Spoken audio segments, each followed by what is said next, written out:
Hello, everyone. Today we have so many people joining us live from so many different parts of the world. So, very good morning and a very good evening to all of you, depending upon your time zones. I'm Aisha Kani, and I'm so excited to welcome you all for our today's webinar, which is from data to dollars. And we will be discussing Marketo's guide to ROI and attribution. And we have our esteemed guest panel who will be shedding more light on this topic, and we will be introducing them shortly. And for the viewers who are joining us live, I'd really like to thank you all for investing time and making an effort to attend this webinar. So let's move on to the next things that we would be covering in this webinar. So in this webinar, we have some agenda that we will be covering. So we obviously we'll be talking about the ROI and the attribution, but how to give it a breakdown. So we'll be basically, since we have speakers from different from industries who will be sharing their experiences, so we plan to cover the insights on different strategies for marketing attributions in various industries. And we would also be trying to compare some of the attribution differences if they are in B2B and B2C models. We would also be discussing some of the attribution models in detail and some of the pros and cons and any limitations that they have. This would help you identify which attribution model could best fit for your needs. Then, since we have people joining us and who'll be talking more about their experiences within Marketo. So they would be able to share some of the success stories when it comes to attribution. So this is going to be a fun session.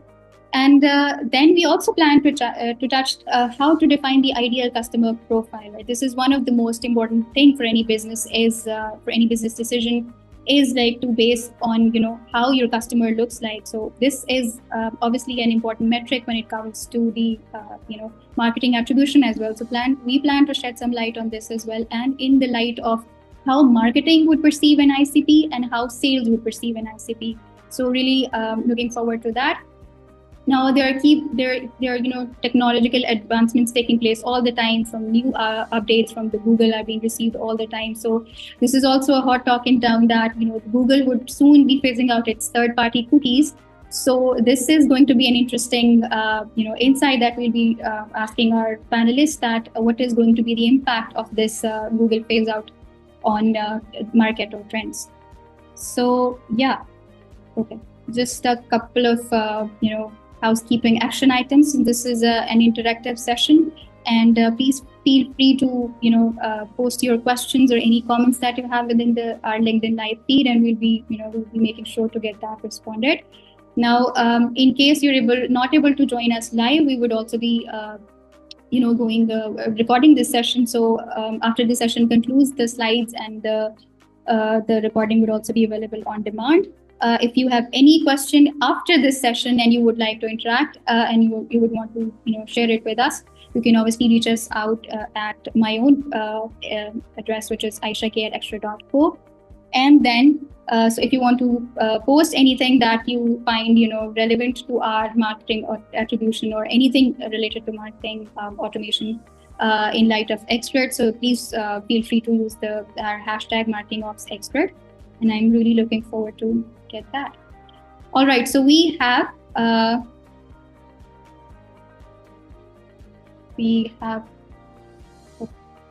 now I would like to add one more thing before I move on to this slide, is that I'll be playing two roles within this webinar, as a host and as a panelist. I'll be acting as a panelist on behalf of Xgrid's marketing automation team, and I'll be sharing some of the experiences that we bring to the table when we offer our services for Marketo towards our customers. So I'm really excited to be here. As much as I'm excited to host this webinar, I'm also excited to announce our co-host for today's webinar, Saad Arshad. He is currently our Chief Operating Officer at Xgrid, and in addition to this, he is also heading Xgrid's marketing studio under the house of X96. So I'll be passing the mic shortly to him. And taking the back seat just after I'm done with the panel introductions. Just one last thing, which makes me come to this slide. So we have really important people joining us. We have Naomi. She is the Director Global Marketing Operations at EFI. We have Brittany. She's the Director Digital Marketing at Prudential Financial. Then we have Mark Rouge. He is the former Vice President for Global Marketing Operations at Amplify. And then we have Casper Golick, who is a marketing automation specialist. So a very warm welcome to all of you guys, and really looking forward to have this very interesting session with you guys. And with this, I will now pass the mic to Saad Arshad. So sir, if you want to go ahead. Yeah, so guys, thanks a lot. So Aisha, thanks for the very kind intro. So let's get started. So let's get started towards this journey of understanding attribution and ROIs, and also trying to understand it in different context. Okay, so there are different industries. This my question. This is to Mark. Okay, so there are different industries. There are B2B companies and B2C companies. So does marketing attribution changes across the strategies changes across those? What are your thoughts on that? Yeah, they do.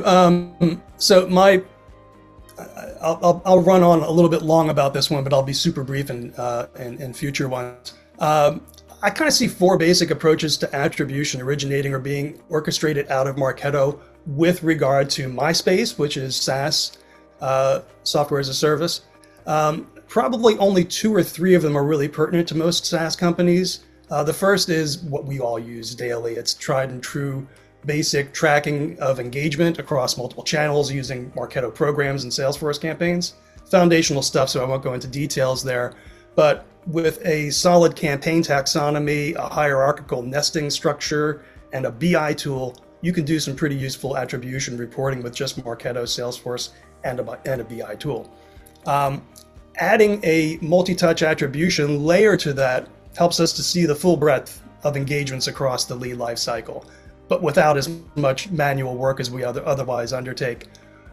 In doing this comprehensively across all your channels, you're exposing the account level buying units, which is great for any space, right? Assuming sales and RevOps buy into the model, it's really useful for people in the SaaS space. But I think the big deal for any of these, if you're tracking large numbers of ad campaigns, is that's where MTA really fits in. That's where this really makes sense. If you've got a serious omni-channel budget allocation, whether B2B or B2C, MTA is really worth checking out in those situations. Okay, awesome. So Brittany, what are your thoughts? I think when it comes to the differences between like with B2B, B2C, it really depends on the sales cycle.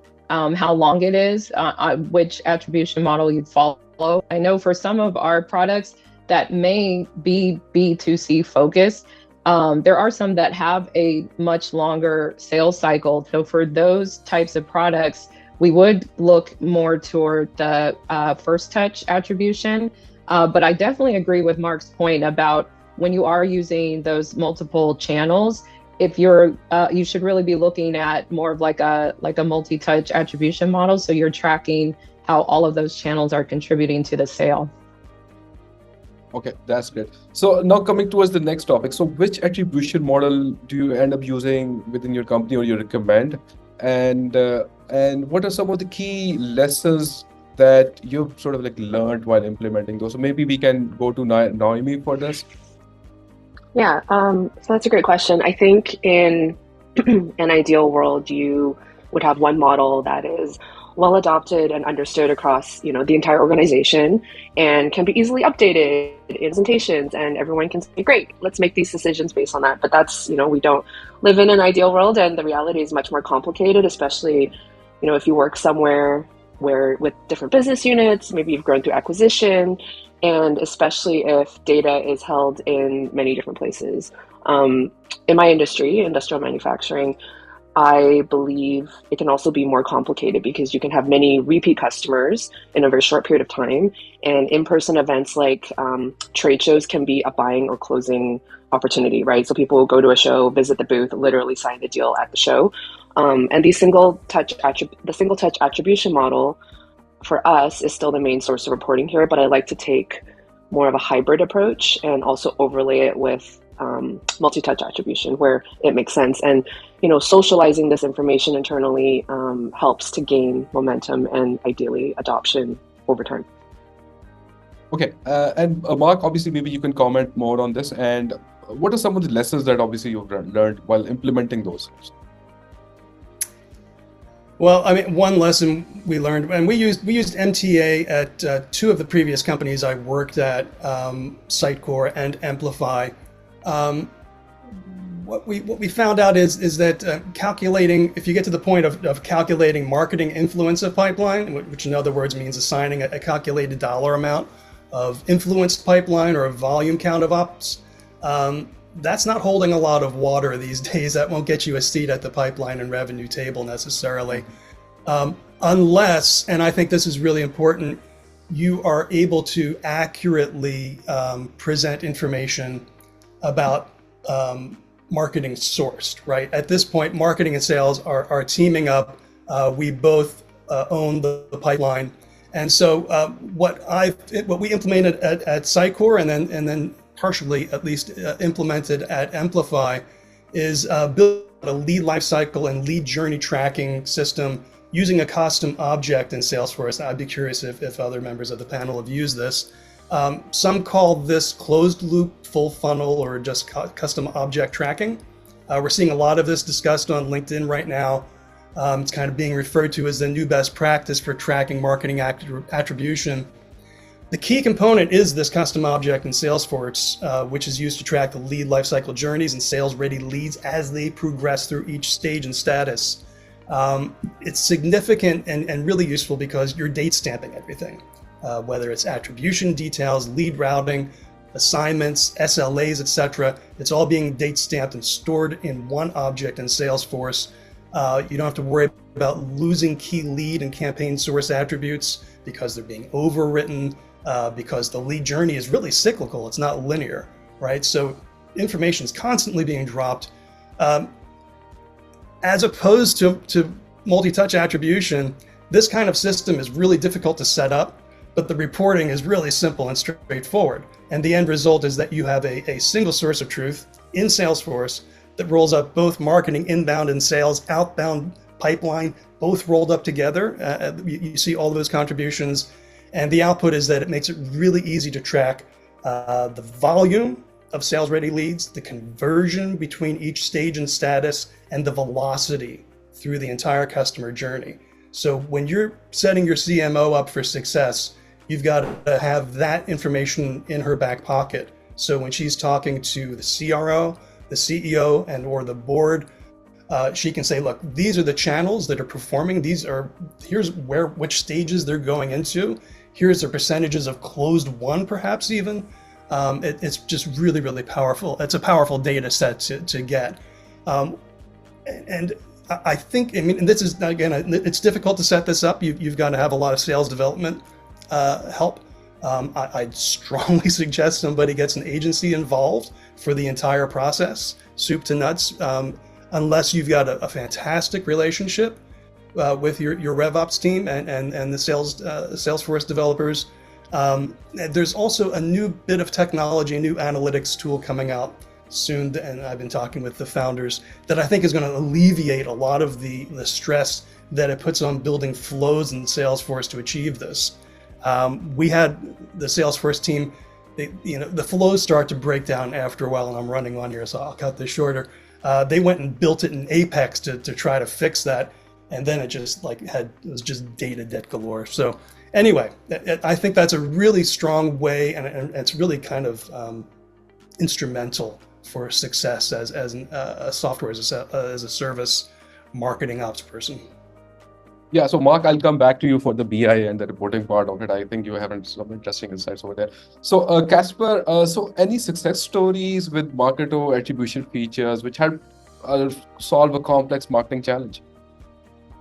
I really would like to say at this stage that would be the revenue cycle modeler tool. That's for most of the Marketo users is really something. I mean, when I started using Marketo, it was really something that I knew I wanted to learn about. It's just using this tool in Marketo, it's not always working for every customer if they don't have any stages defined in the lead life cycle, right? So for instance, if you have a customer who is like the one I was working with, they mostly have an understanding that, okay, we are creating people in our database, there's something happens in the meantime, then they are sales ready or MQLs, and then they are moving to sales funnel.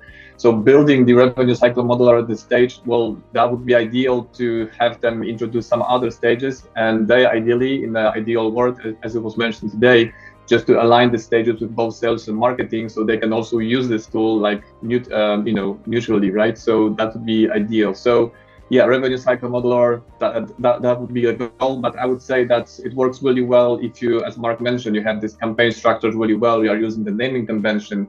You're using Marketo channels that are actually representing your actual channels, right? So you have defined them very well. You're using the program status, the progression status on each of these channels. And then you have the UTMs, both on the personal level, as the personal level field, as well as the program member custom field. So this is something that is really nice, really nice feature. So yeah, I would stop there. So like using the basic tools like UTMs, channels, and program statuses, I think that's the goal. And yeah, more custom things comes with the understanding what's the lead life cycle. Okay, awesome. So Naomi, coming towards you. So everything obviously starts off with the ICP. So what considerations and the best practices do you need to consider while defining the ICP for your industry? Sorry, it was on mute. So I think there are 5 considerations. Firmographics, geographic location, what current technology do they use, pain points, and then of course their buying triggers. And I feel that once a company and organization has identified the best way to approach this is then, of course, to gain alignment across all of the internal teams and business partners. And this is something that I feel isn't a one-time thing, right? So it's not a set it and forget it. It's an iterative process that involves regular updates, which keeps things relevant because markets change due to regulations and economic conditions.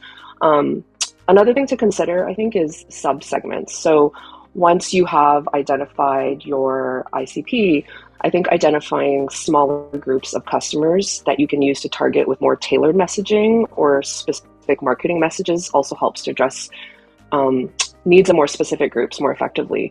And in this situation, I find it's really helpful to speak extensively with the sales team, as they're going to be the ones that are on the ground. They're able to provide those very specific profiles.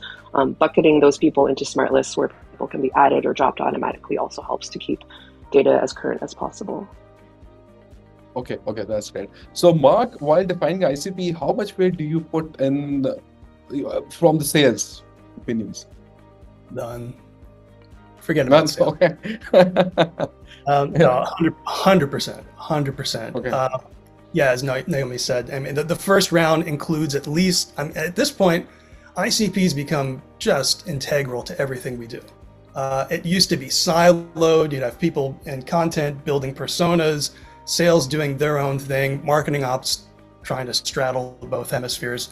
At this point, especially in SaaS companies, everybody's got to agree on really like basics. And then the marketing ops team needs to be aware of how this all translates into data. But we're talking about, as Naomi said, company size, industry, geo, location, firmographics, technographics, competitive product ownership, and the persona stuff that we talked about. If we're going to operationalize this and activate, intent data has to become a big piece of this, right? And in terms of micro-targeting and digging deeper and deeper and aligning campaigns with certain products or certain market segments that you want to go after, Marketo excels at that, right? We can take all of that data, we can use it as an extension from our scoring processes, add propensity models into it, right? I mean, and when you're thinking about people who are, in your TAM who are in market, you're talking about 5% of that data set, maybe even less. So, there's a lot of consideration, a lot of patience that has to come into this. And that's a key factor to kind of get alignment with for all teams that are involved is like, this doesn't, you don't just define your ICP and then boom, everything starts to happen. But ultimately, and this is key, the ideal customer profile is what defines a sales ready lead, right? So if sales isn't on board with that, if you start handing them leads and they're going, what the hell are you doing? Then you get problems, right? So you've got to have your ideal customer profile nailed down and make sure it transfers completely to the sales ready lead definition. Okay, that's awesome. So Brittany, what are some of the changes in your strategy or results, your any unexpected results that came from your attribution efforts? Do you Yeah. have an example for that? I do actually. Just recently, we have a mix of products. Some of our products are B2C. For example, you may know of us from like if your employer offers insurance policies, it might be through Prudential. So that particular product that's for like an employer's B2B, but you as a consumer might interact with Prudential, let's say at a community event. And we had a recent example where we did notice with a lot of our community events, we were using more of a last touch attribution model to count those leads. But what I started seeing in the data was some of these individuals had actually first kind of became customers through some of our B2B services.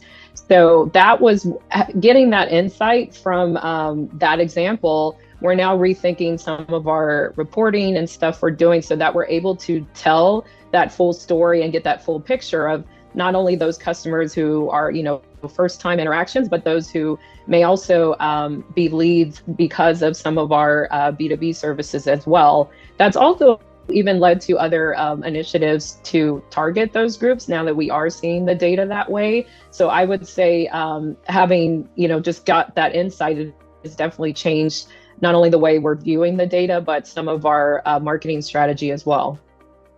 Okay, so you talked about the reporting part. So obviously there are different departments and there are different levels. So what are the expectations and what are the best practices that you recommend for that?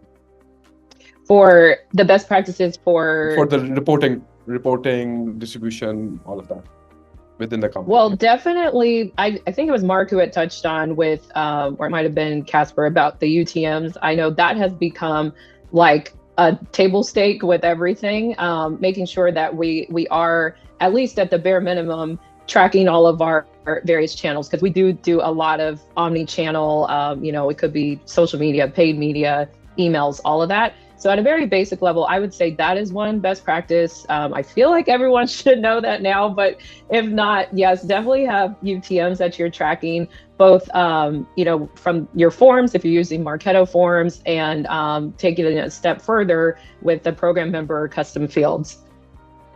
Okay. And Aisha, what are your thoughts? Yeah, so as the former panelists have already shared, so this is one thing that at different levels and different departments and different hierarchies, everybody has a different preference for the reporting, right? So once we're talking about the marketing teams, like the core teams who are involved in the implementation side and would want to see how successful their campaigns have been. So they basically would monitor their success based on some of the metrics, that how many form submissions have they received, or how many emails have been opened, or how many links have been clicked, right? So this sort of gives like an activity tracking on their leads, right? Because eventually they are tracking how their persona is basically targeting, or it's how do you say, like it's collaborating with your content, right? So this is as far as the implementation teams are concerned. But as you go up above the ladder, the senior leadership has a different preference, and they are not very particularly interested in these activity-based insights, but rather they want to have a holistic view of how the how many deals they've been able to close, or as Mark has already mentioned, that the percentage of the closed won sales, or how the channel campaigns in terms of the progress of the channel campaigns. So yeah, so they are most interested in terms of the ROI dashboards and revenue attribution reports when it comes to these types of reports. But yes, this differs at different levels of hierarchy. Okay, so Mark, what are your thoughts?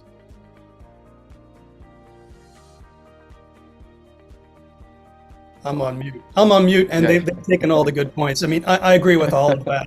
Okay. I mean, in terms of distributing reporting across the different parts of the marketing organization, I mean, Visible in particular can be really useful for unveiling customer journey insights, seeing touch points, as Aisha mentioned, across channels, sub-channels, and some really awesome tracking for ads programs, right?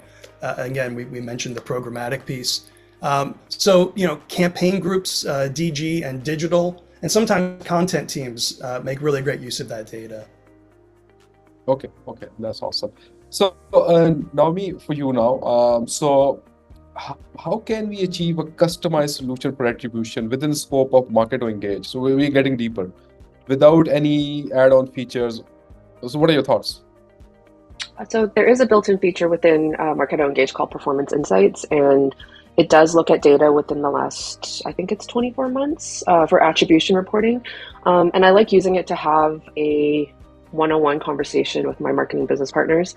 It helps them look at how certain portions of programs are influencing pipeline and revenue or not. And like I mentioned earlier in the session, that a single touch model is still the main source of reporting here, but the goal is to shift away from that and move to a multi-touch model. And I feel that the Performance Insights feature in Marketo is a good kind of bridge for that. So, by having something already at my fingertips, I'm able to socialize this topic more, gain more adoption over time. And then if we end up outgrowing it, then potentially looking at other platforms like Visible.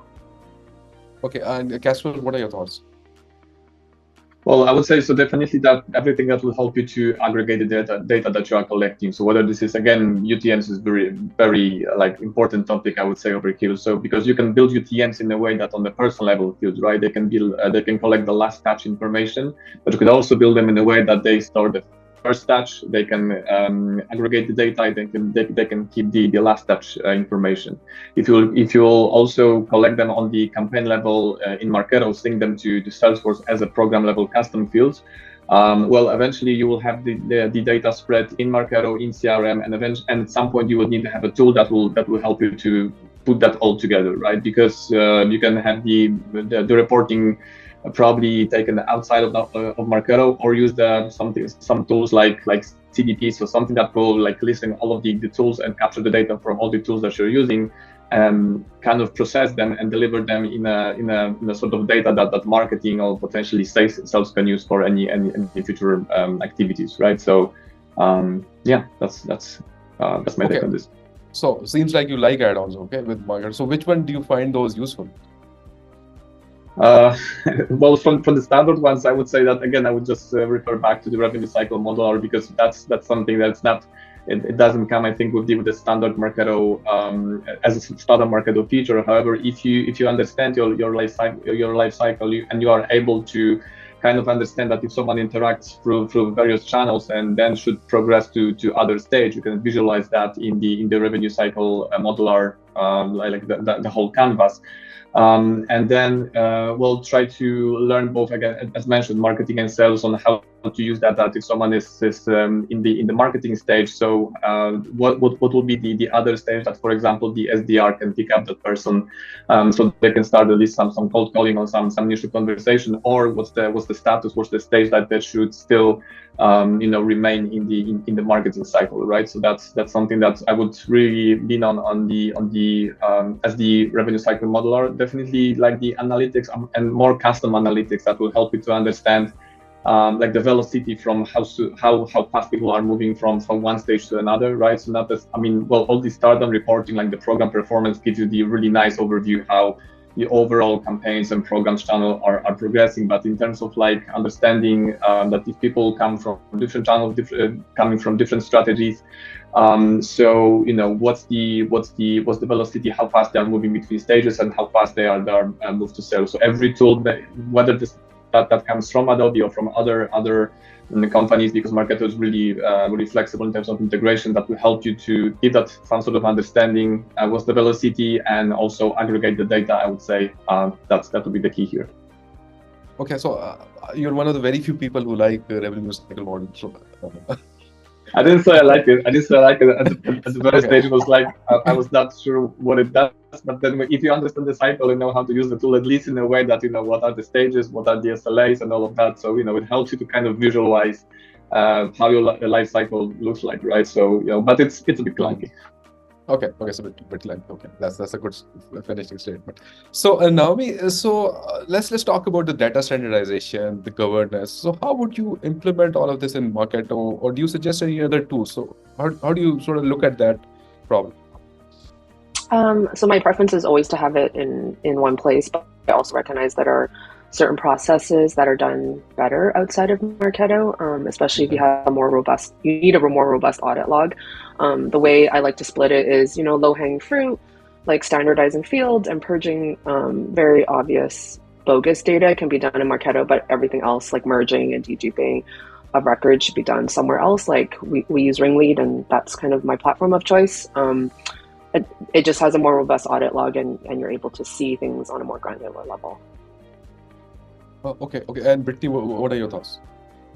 I'm kind of on the same page with Naomi there, especially with compliance. That's one thing that comes to mind. I'm at a company that has multiple instances of Marketo. So when it comes to things like consent and preferences, that has to be consistent across all instances if someone's like unsubscribing, for example. So I would say there's tools like OneTrust, for example, where that's probably a better place to manage that type of data.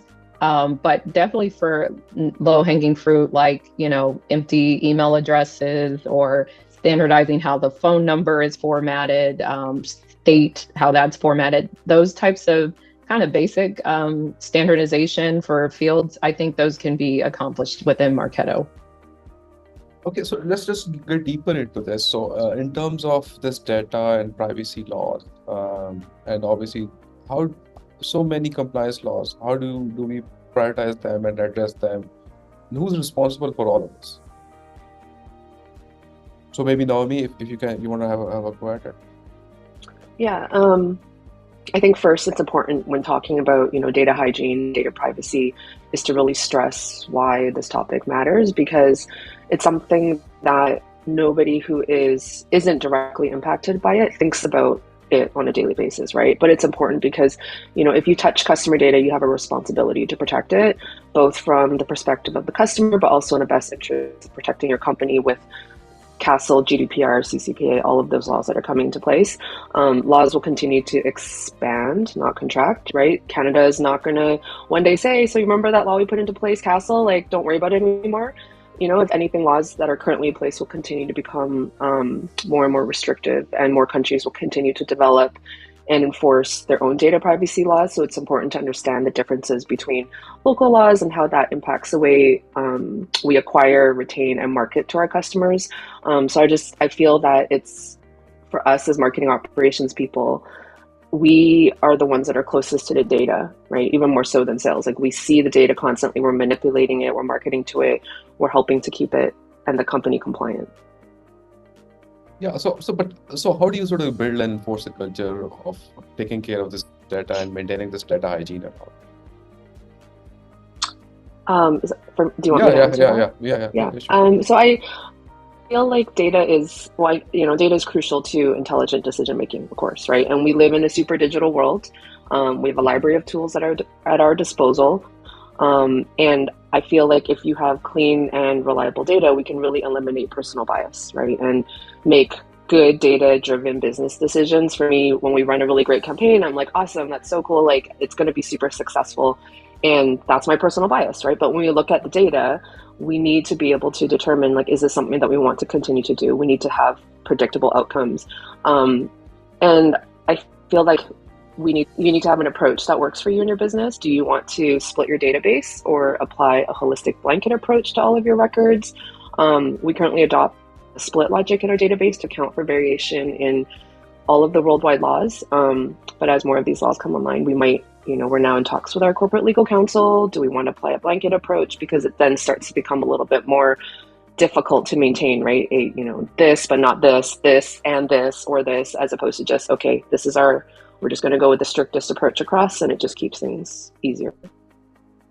Okay, so Mark, maybe I'll share this question with everybody. So you're sort of like on a path to setting up this attribution and defining the ROI for all of this MOPS operations. How would you think about it? What are those macro principles that you should be in place for this to happen effectively down the road?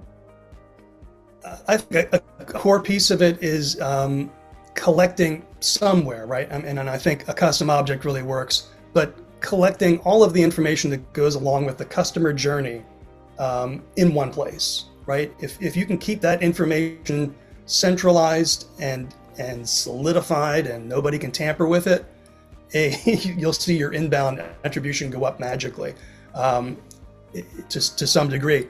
But the importance of that is that, again, like, this is not a linear process. A lead will come in, raise their hand, maybe get a demo, but maybe they're not the right buyer.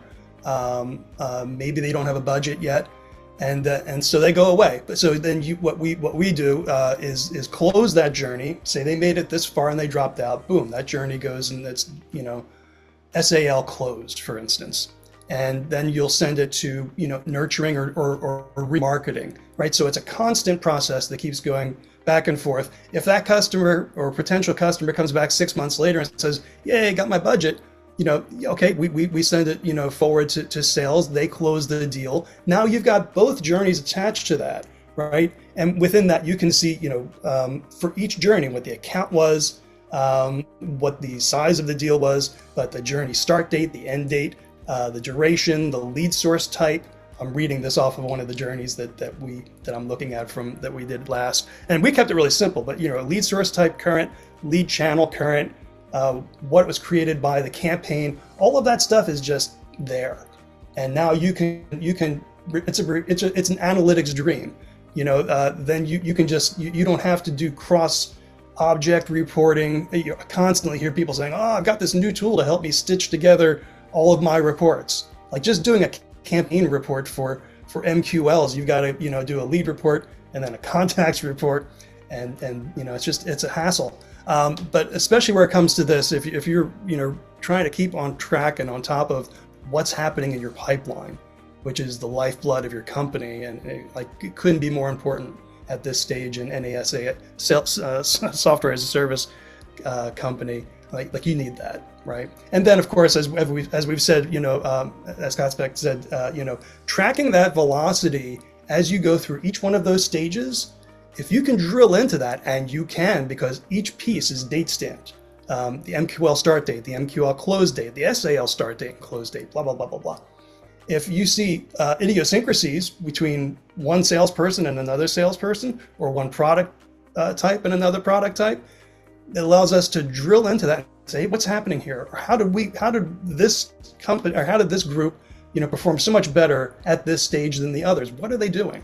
You can even break it down if you want, if you get RevOps involved and excited about this, to each stage of the opportunity, right? From stage 1 to 2 to 3 to 4, right? Marketing loves that. We love to say, yeah, we make, our MQLs are getting through to stage 6, on an average of blah, blah, blah, right?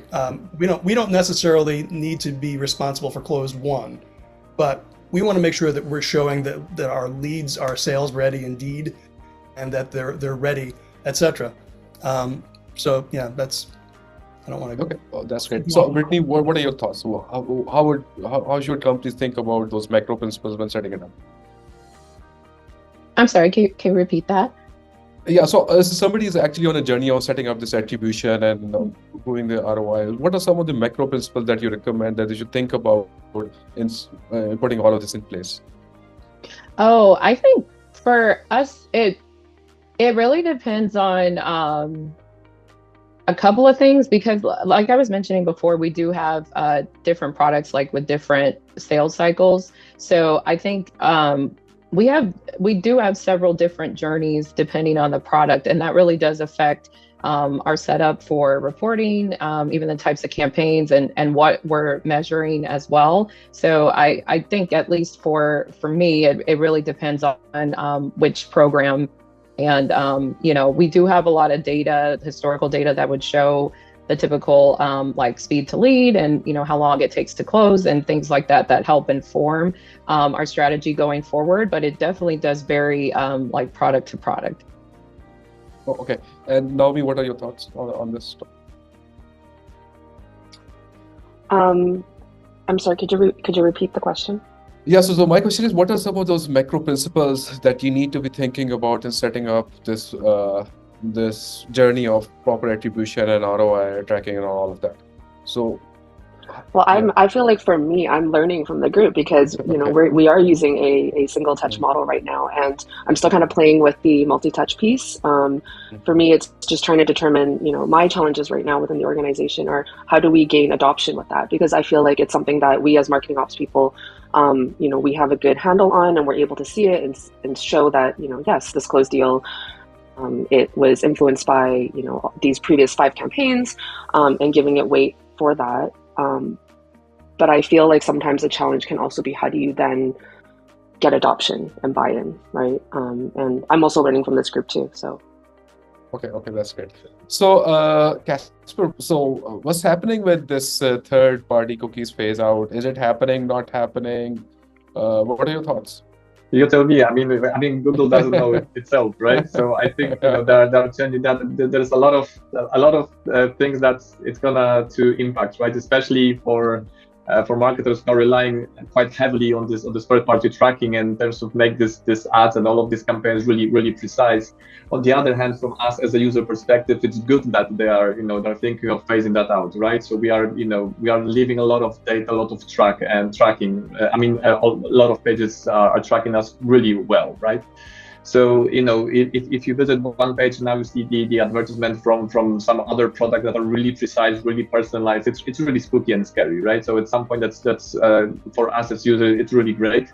However, even though that Google will be phasing out the third-party tracking, I think what has to change in marketing and how marketers will approach that is just to be more effective, right? Because eventually what you would like to collect is the first-party data, right? So prepare some sort of content, some sort of campaigns, or anything that someone can grab from your channels, from your campaigns, from your website. So they are willingly leaving the data for you, right? They are submitting the form or something else that will help you to collect everything you need in order to contact them back, right? So for instance, from the Marketo measure perspective, when it was with it still can, right? But with this third-party tracking, like right now, Marketo measure analyzes every single channel when the script is deployed, right? So if someone, let's say, clicked something on one of these channels, now you are hooked, and Marketo measure is just simply tracking you. If the third-party cookies will be phased out, Marketo measure will be kind of limited to one channel. So it will just monitor every single channel individually.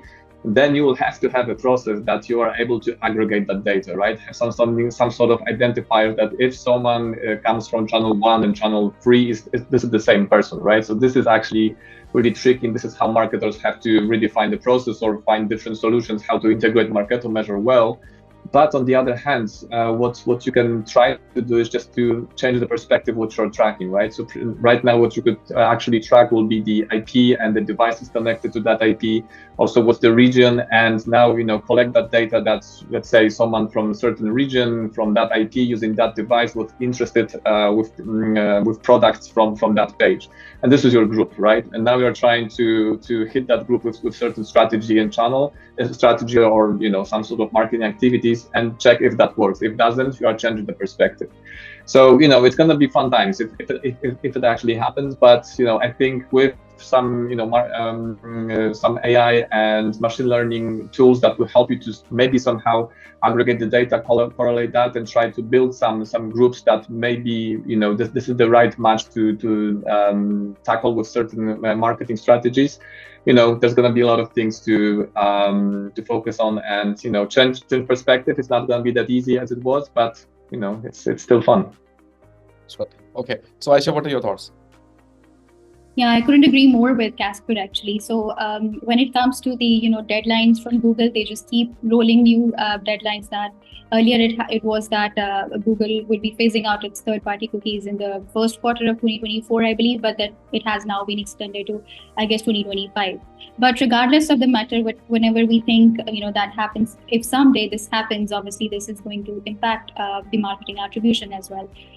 When we're talking about the Marketo's Munchkin cookies, obviously they're using the second-party cookies, so they won't be affected as much of the Google's phase-out, verdict. But when it comes to Marketo measure, and Casper has also mentioned that this is something that Visible would be sort of like affected, and I would say in most of the two domains, that is the impression tracking and the cross-domain tracking. So within the impressions, obviously, earlier Visible allows you to reduce the anonymity and to track the conversions, or to see the touch points that were not known to you earlier. So obviously, in terms of impressions earlier, we would able to track those unknown leads or visitors. But now we would only be, once this is ruled out, so we would be restricted on that front, and we would only be able to see the leads which are now known to the system as terms of, a form submission or any other conversion. The other important thing is the cross-domain tracking. Like this is something, in terms of, if I could explain it in terms of a scenario, like let's say I have a website abc.com, right? And this is somehow linked with an xyz.com. So I have two domains which are linked with each other. Earlier, what Visible was allowing us to do was that if I make a submission on abc.com and I'm an anonymous visitor to xyz.com, I was able, the Visible would allow you to extract the information of the, this unknown visitor to another website, because they were both linked to each other. But if this is ruled out, then I would only be able to see the the submission on which I've done for the particular domain. So this obviously will cause some of the restrictions when it comes to attribution and tracking. But obviously, earlier, you were able to track some of the anonymous leads, and this sort of has its own pros and cons. But with the phase out of the Google cookies, obviously this is actually leading to a more transparent business model, in which you'd be able to to categorize or to solidify the leads which are being generated in your system, and you will have clear and consolidated touch points to which they are being generated as a prominent lead. So yeah, this is going to be fun. Okay, it's going to be fun. So thanks. So we have some questions from the guests that have joined. So I'm going to share the question so anybody can just pick it up. So there is this question from Derek Chan. So he's asking, what do people do to clean data, such as normalization, missing data in Marketo, outliers, and other issues? And how much time does this take each week?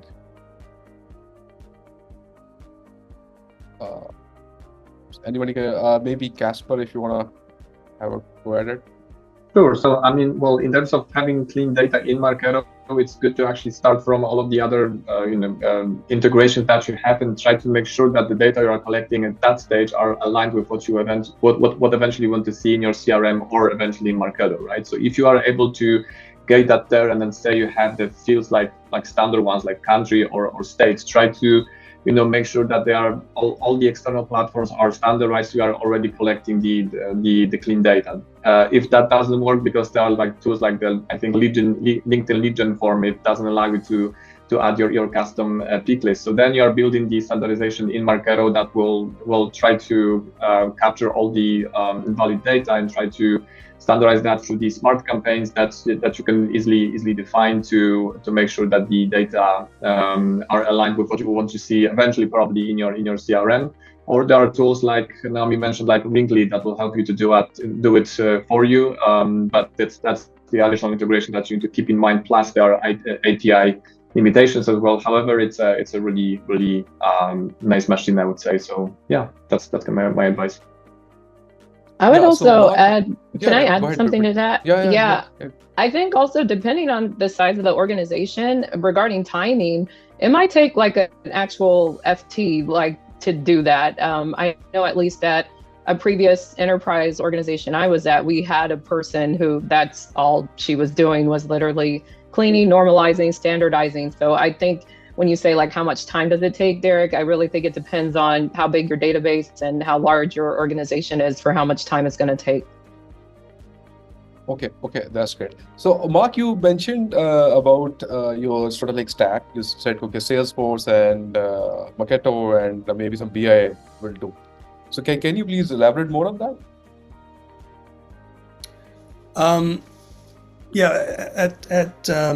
At Sitecore, we use Power BI. It's probably the best system that, and it could be Tableau, it can be anything. You can be, at some point you probably, want ETL to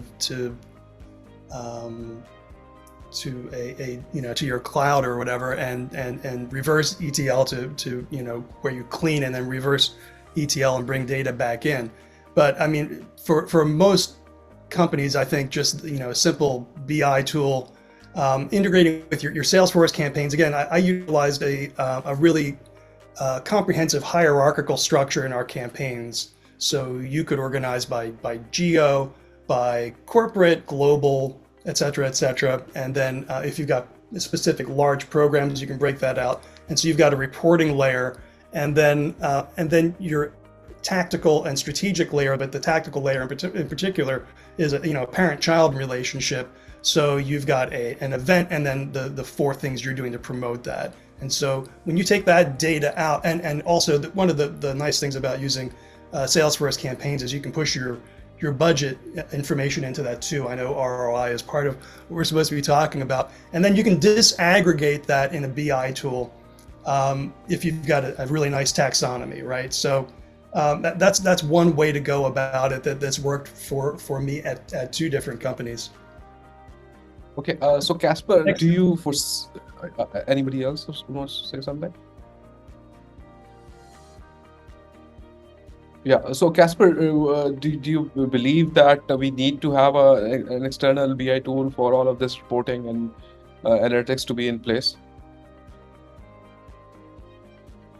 I don't think Marketo is that capable of bringing everything together. I mean, there are some custom reporting that you can build, like there's the Revenue Explorer, I think, reporting that you are able to build the reporting from scratch. So if someone was using Eloqua here, so Eloqua Insight is really like the capable tool of connecting every single metric you have and build that, using SQL and all of that funny things you could think of to build a really nice report. In Marketo, I would say you would need to have several reports, like program performance reports or people performance with custom columns, just to try to connect everything. So yeah, I would say that if you have a lot of data, and yeah, a lot of data is a key here, because Marketo can be challenging in terms of processing a lot of information. I would say yes, it's safer and definitely easier to keep that outside of Marketo. Okay.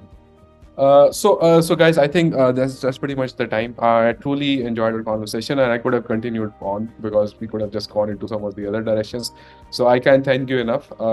Again, you've been very kind and generous with all of your valuable knowledge, and obviously very much look forward to being in touch. And again, thanks a lot, guys. I mean, very, very appreciate it. Thanks for having Amazing us. session. Thank you. Thank you so much. Thank you, guys. Take care. Bye-bye. Thank you. Bye. Bye.